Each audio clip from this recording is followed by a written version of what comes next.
الحمد لله نحمده ونستعينه ونستغفره ونعوذ بالله من شرور أنفسنا ومن سيئات أعمالنا من يهده الله فلا مضل له ومن يضلل فلا هادي له ونشهد أن لا إله إلا الله وحده لا شريك له ونشهد أن محمدًا عبده ورسوله اللهم صل على محمد وعلى آل محمد كما صليت على إبراهيم وعلى آل إبراهيم إنك حميد مجيد اللهم بارك على محمد وعلى آل محمد كما باركت على إبراهيم وعلى آل إبراهيم إنك حميد مجيد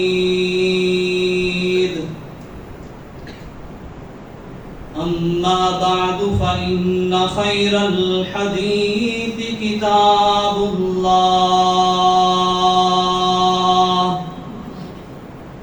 وخير الهدي هدي محمد صلى الله عليه وسلم وشر الأمور محدثاتها وكل محدثة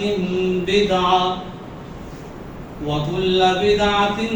ضلالة وكل ضلالة في النار أعوذ بالله السميع العليم من الشيطان الرجيم بسم الله الرحمن الرحيم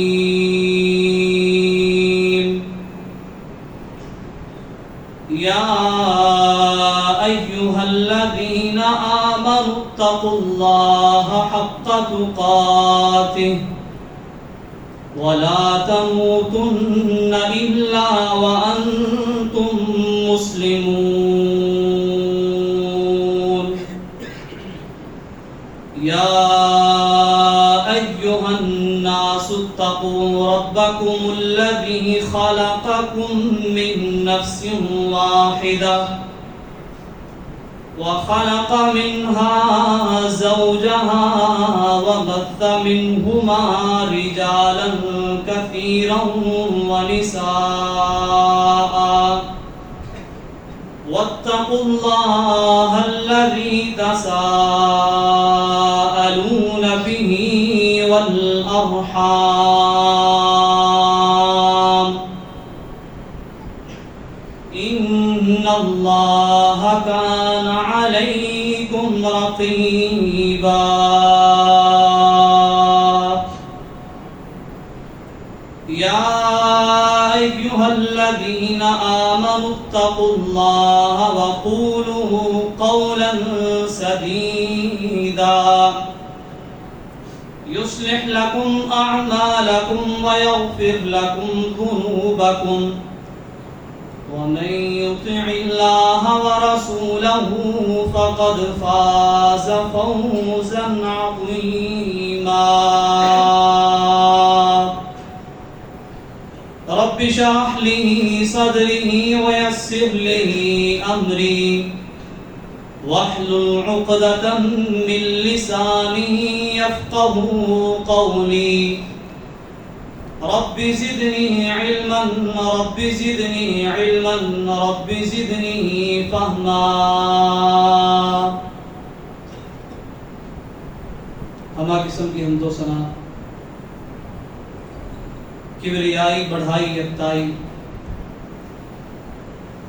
خالق دو جہاں اللہ جل جلالہ کی ذات پاک کے لیے انگنت لا تعداد بے شمار درود و سلام امام الانبیاء حبیب کبریا حضرت محمد رسول اللہ صلی اللہ علیہ وآلہ وسلم کی ذات اقدس و اطہر و اعلیٰ اور بالا بنو۔ معزز حاضرین، جب سے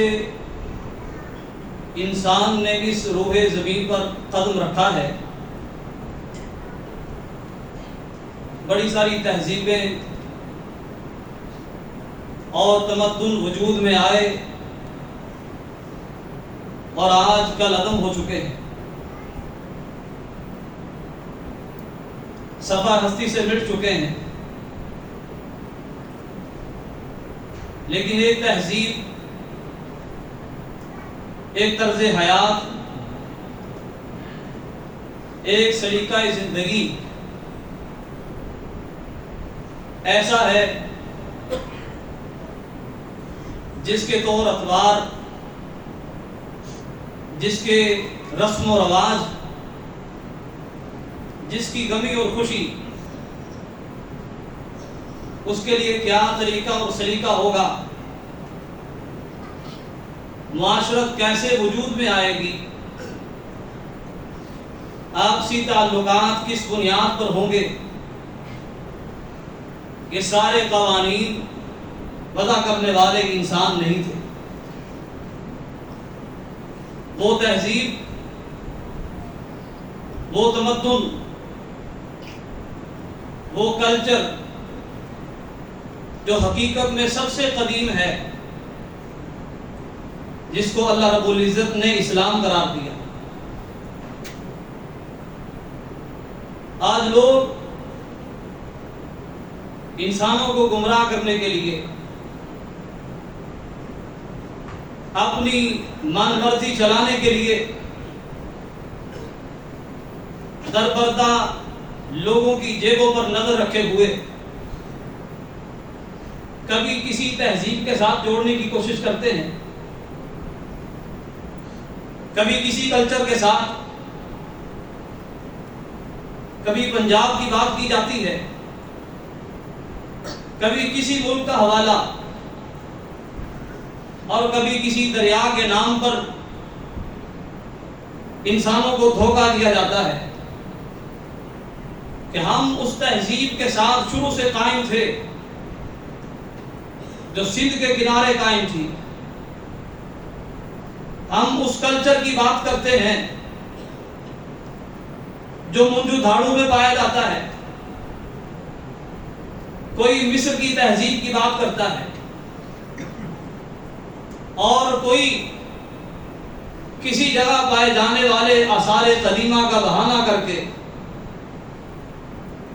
اسلامی کلچر سے انسانوں کو دور کرنے کی کوشش کرتا ہے، جبکہ سب سے قدیم، سب سے پرانا اور سب سے پائیدار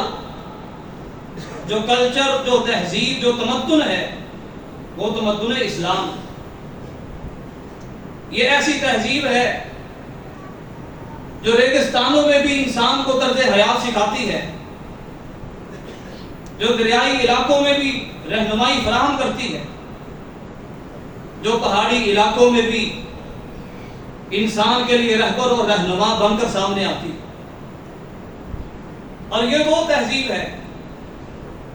جو انسان کو جمع کرتی ہے، جو انسان کے اختلافات کو مٹا کر اس کو انسانیت کے دائرے میں لاتی ہے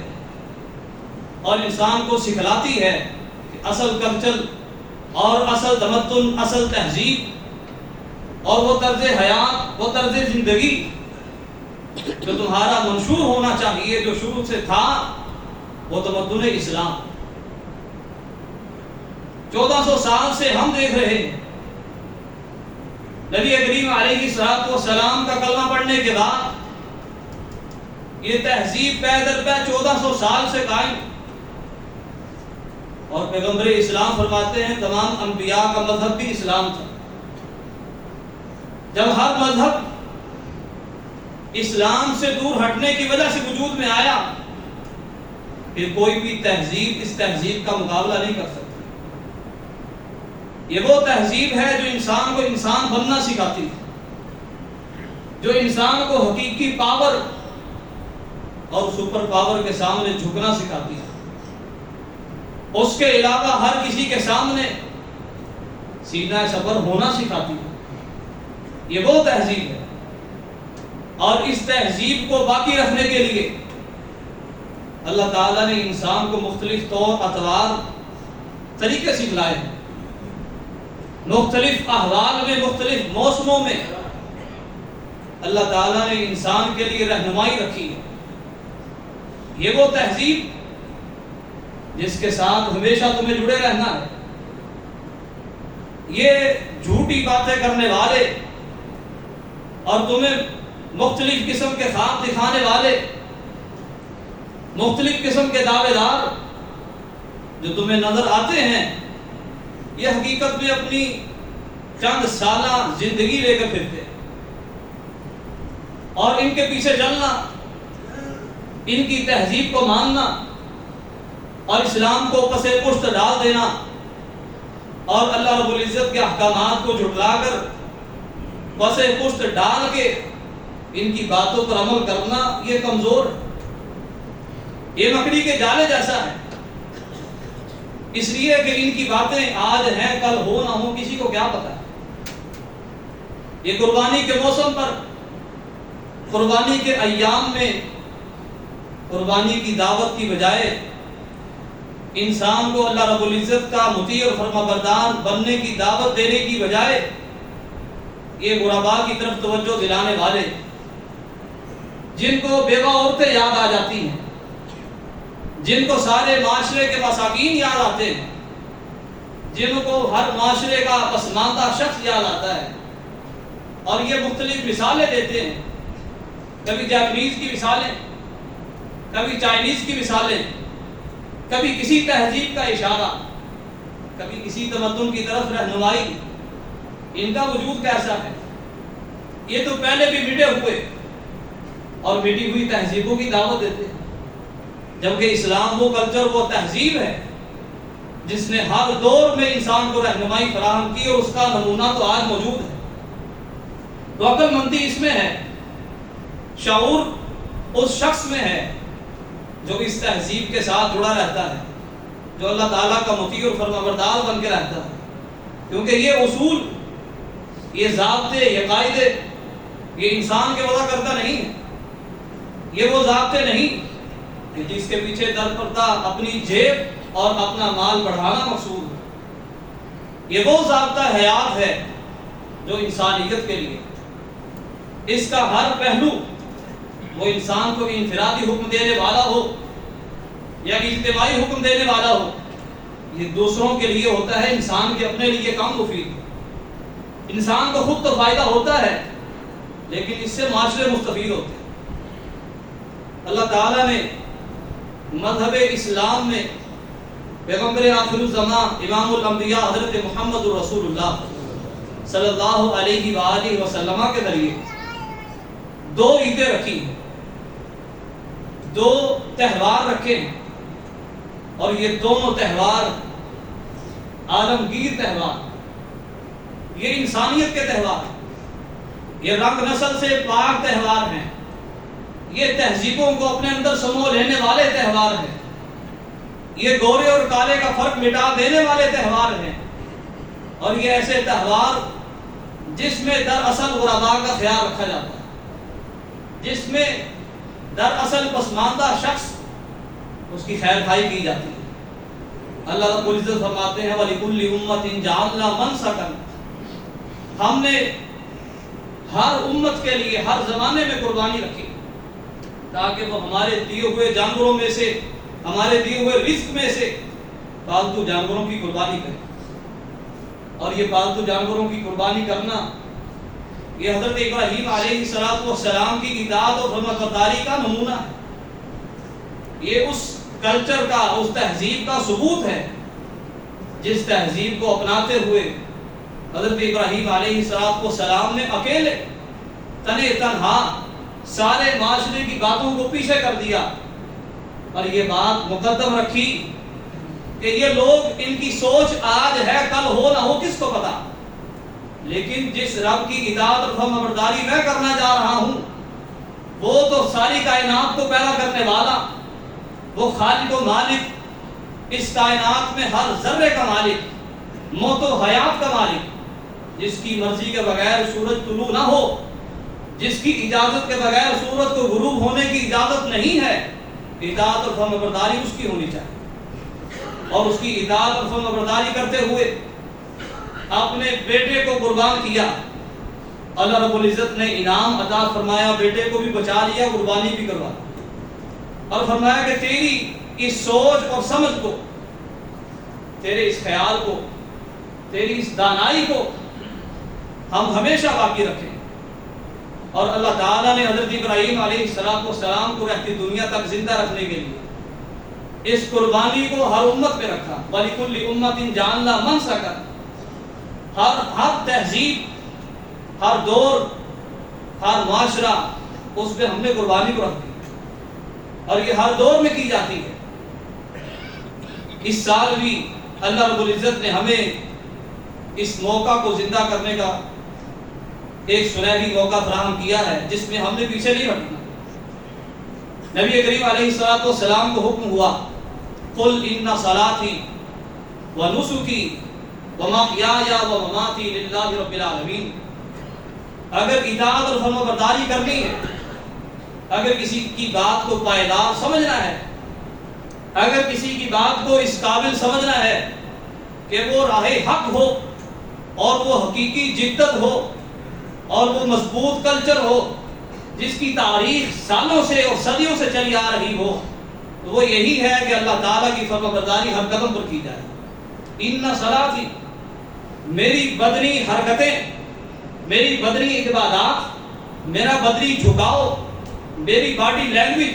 اگر کسی کے سامنے جھکے گی وہ اللہ رب العزت کی ذات۔ قل ان صلاتی ونسکی،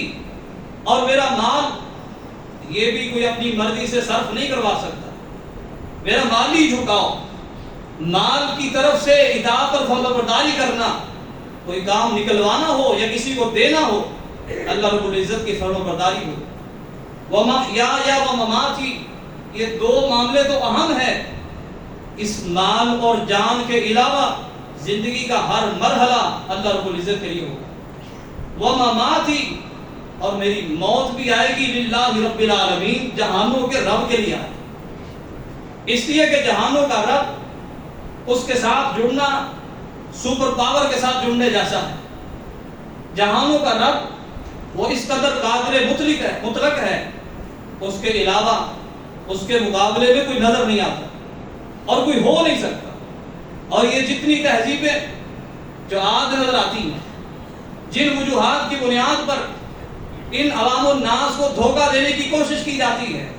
اور کہا جاتا ہے کہ اسلام نے کیا دیا،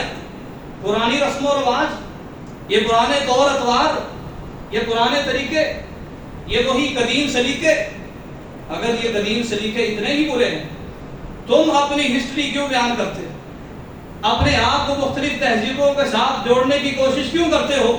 اور اپنے آپ کو طاقتور ثابت کرنے کی کوشش کیوں کرتے؟ اگر تم طاقت کے اظہار کے لیے سمجھتے ہو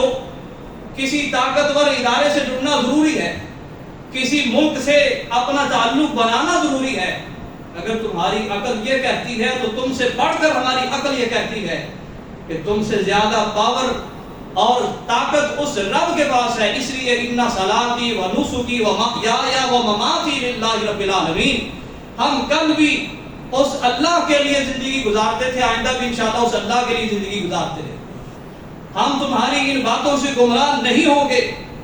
اگر تمہیں اتنا شعور ہے تو ہم اتنا شعور رکھتے ہیں۔ اگر تم سمجھتے ہو کہ آج جدت کے لیے ٹیکنالوجی ضروری، تو ہم سمجھتے ہیں جدت کے لیے وہ طور اتوار ضروری کہ جو طور اتوار تم جتنی جدت لے کے آؤ جاؤ تمہیں رہنمائی فراہم کر سکے۔ تمہیں ہر نیا کام کرنے کے بعد قوانین وضع کرنے پڑتے ہیں۔ تم ہر روز پارلیمنٹ میں بیٹھتے ہو، ہر آئے دن اصول ضابطے مقرر کرتے ہو، پھر غلط ثابت ہوتے ہیں، پھر تبدیل کرتے ہو۔ نئی حکومت آتی ہے، پچھلوں کو غلط کہتی ہے، پھر دوبارہ بناتے ہو۔ لیکن ہم جس رب کے قوانین پر قائم اور دائم ہیں، اس رب کے فرامین پر عمل کر کے حضرت ابراہیم علیہ السلام نے اپنی شخصیت کو زندہ کیا، اور تم اپنی تعریف کو زندہ رکھنا چاہتے ہو۔ ہم تمہیں طریقہ بتلاتے ہیں۔ اللہ رب العزت نے پیغمبر آخر الزمان امام الانبیاء حضرت محمد رسول اللہ صلی اللہ علیہ وآلہ وسلم کو رہنمائی کی اور آپ کو حکم دیا وَاتَّبِعْ مِلَّةَ ابراہیم حنیفا۔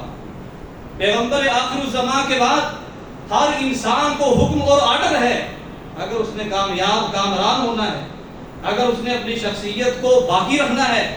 وہ سمجھتا ہے میری نیک نامی باقی رہے، اس نے نبی کریم علیہ السلام کی اطاعت اور فرما برداری کرنی ہے۔ اور نبی کریم علیہ السلام کو کہا جا رہا ہے آپ نے اپنی امت کو یہ سکھانا ہے عمل کر کے وَاتَّبِعْ مِلَّةَ ابراہیم حنیفا، آپ ابراہیم کی پیروی کریں۔ ملت ابراہیم، ابراہیمی کلچر کی، ابراہیمی تہذیب کی۔ اور ابراہیمی تہذیب کیا ہے کہ دنیا میں پہلے تحقیق کر لی جائے، یہ جان لیا جائے کہ دنیا میں سب سے بڑا سپر پاور اور سب سے زیادہ طاقت رکھنے والا کون ہے۔ کیا سورج طاقت رکھتا ہے؟ کیا یہ بادشاہ طاقت رکھتے ہیں؟ یہ سارے جن کو لوگ پوچھتے ہیں اور جن کے سامنے جھک جاتے ہیں، ان کی طاقت کو اور ان کی پاور کو چیک کرنے کے بعد سب سے بڑے کے سامنے آیا جائے اور اس کے قدموں میں اپنا سر جھکا دیا جائے اور یہ کہا جائے ان صلاتی و نسکی و محیای و مماتی للہ رب العالمین، اور اس کے اطاعت کی اور اس کے احکام کی فرمانبرداری ہو، اس کے احکامات کی بجا آوری ہو، نہ کہ روح گردانی کی جائے اور نہ فرمانوں میں نام آئے، ان لوگوں میں نام آئے کہ جن کو انسانوں نے طاقتور تو سمجھا لیکن اس طاقتور نے ان کی طاقت کو زیر کر دیا۔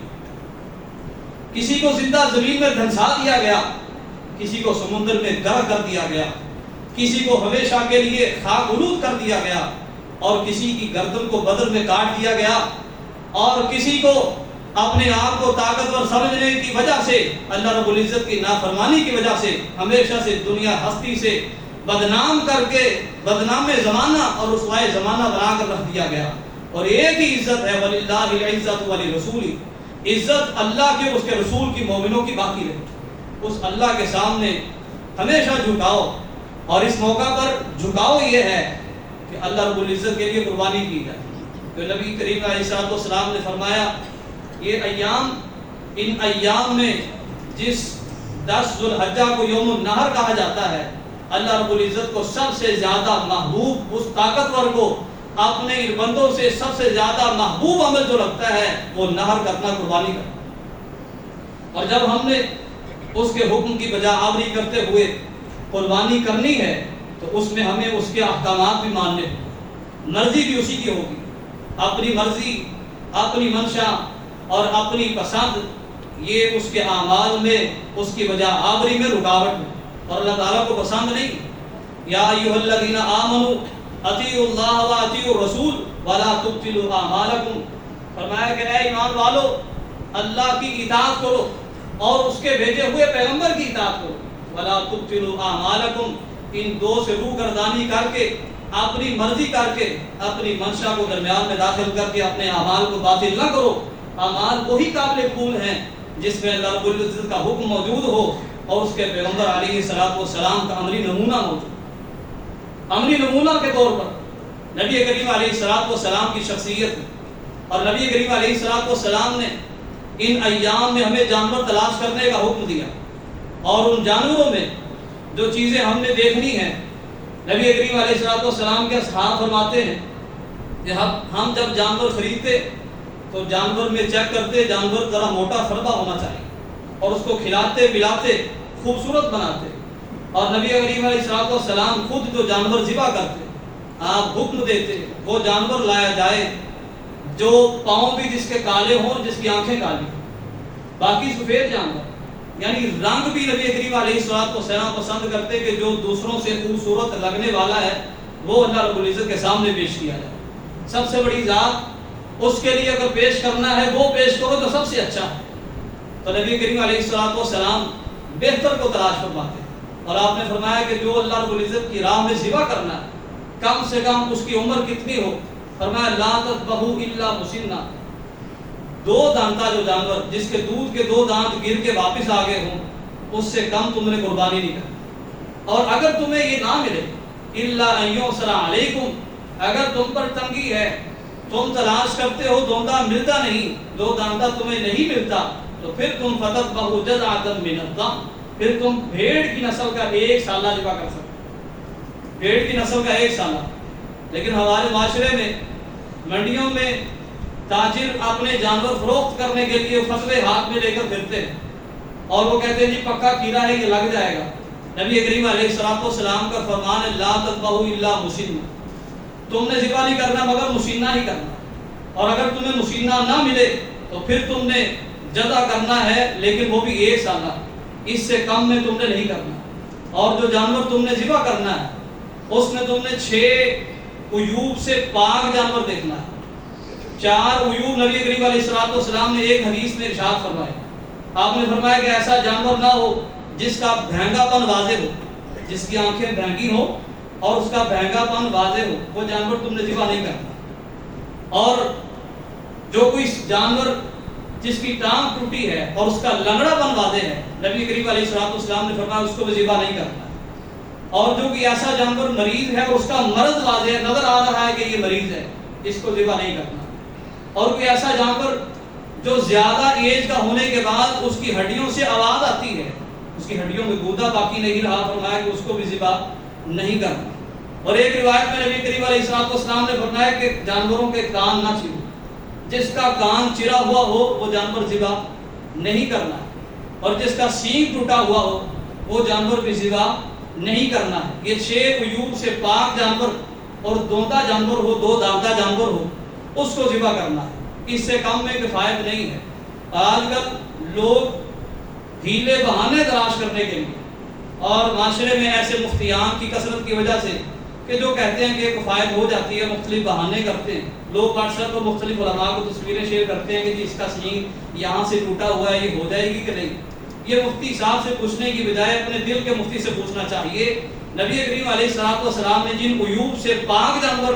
قرار دیا ہے کہ اس کو ذبح کیا جائے، وہ جانور منڈی میں نہیں ملتا، پھر تو بات، اگر جانور منڈی میں مل جاتا ہے لیکن تمہارا سوتا ہو چکا ہے اور تم اس